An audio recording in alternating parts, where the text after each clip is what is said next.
Je verliest hier niet bij je rek. Doe je de asfaltmachine aan het werk?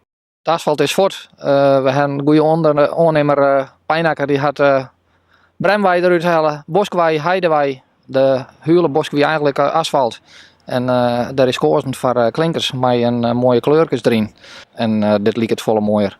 En het asfalt weer echt helemaal oneen.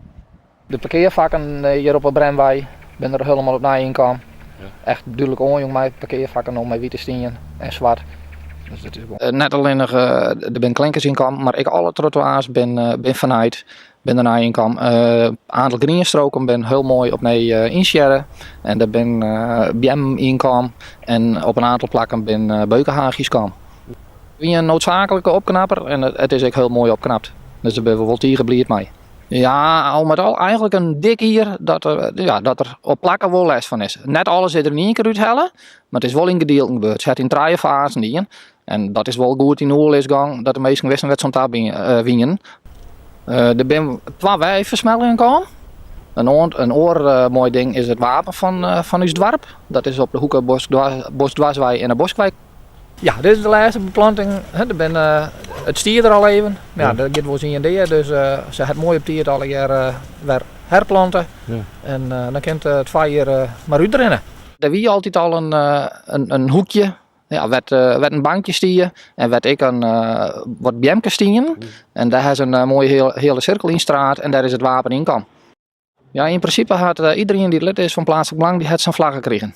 Ja. En de meesten wapperen nou. Ja. En dat vinden we heel mooi. Nou, die reconstructie van de dorpen is natuurlijk een aantal jaren is dat gebeurd. We zijn in een proces van denk ik 15 jaar.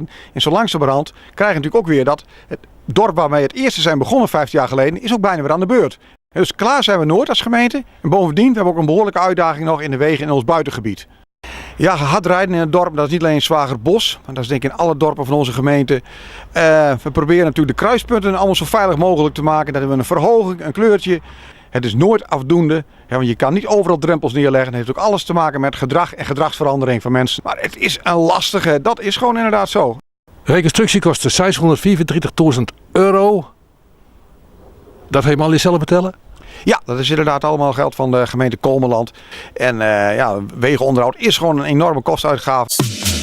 Verrassend dichtbij.